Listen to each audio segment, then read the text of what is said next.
Los secretos de la alfarería, oración, Yeku Mehi, Kunrin Ki y Sebeko, Mamu Omi Lobo, Inu Ile Sise, Mamu Omi, Inu Ile Lodofan, Runmila, Adifa Fun, Kunrin, Kafiri Fun, Aseda, ofrenda, Ebo, una guataca, asada pequeña, una gallina, una paloma, un chivo, arena de río, arcilla, una cazuelita, jutía seca, pescado ahumado, maíz tostado y una gran cantidad de dinero. Nota: el chivo y la gallina son para Esú el Ekba. La guataca se coloca para Esú, debe ser una guataca pequeña, como la de Gun. Este Odú pertenecía al grupo que, por mandato de Olodumare, contribuyó al desarrollo del ser humano. Historia. En este camino, al principio del mundo, los hombres no tenían ningún recipiente donde recoger agua. Pensaban que sus manos no eran suficientes, así que cortaron un árbol, pero vieron que el agua no permanecía adentro y la madera se pudría. Las hojas de los árboles también resultaban incómodas.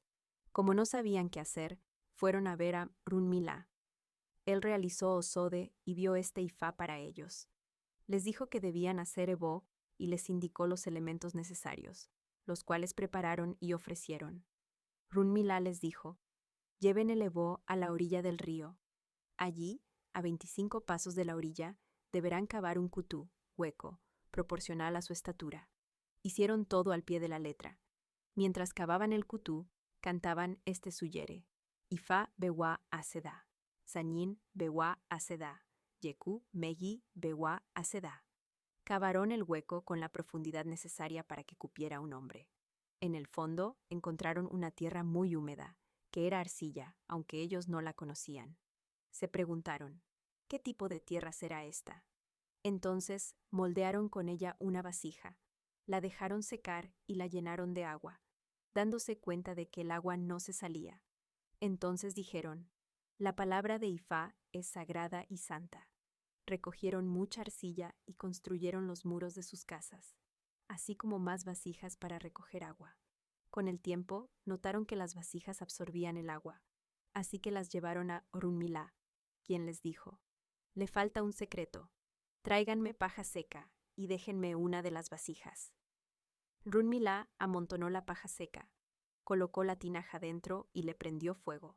Les dijo que volvieran en 3 días para enseñarles el secreto. El fuego fue endureciendo la arcilla lentamente. Cuando regresaron, Runmila tomó la tinaja, la golpeó con los dedos y les mostró que estaba dura y resonante. La llenó de agua y vieron que el agua permanecía intacta. Entonces, Runmila instruyó a los hombres en el secreto de la alfarería. Esú el Ekba dijo: esto ocurrió porque el agua no ha hecho Ebo. Por eso, deben pasar por el fuego para ser útiles. Y este es el gran secreto de Yeku Mehi. Entonces, los hombres cantaron a Ifá: Funmawa Omore Kunrin, Yeku Mehi Baba Nalipe. Nota: quien dio a los hombres el ingenio fue Yeku Mehi, el padre del mundo.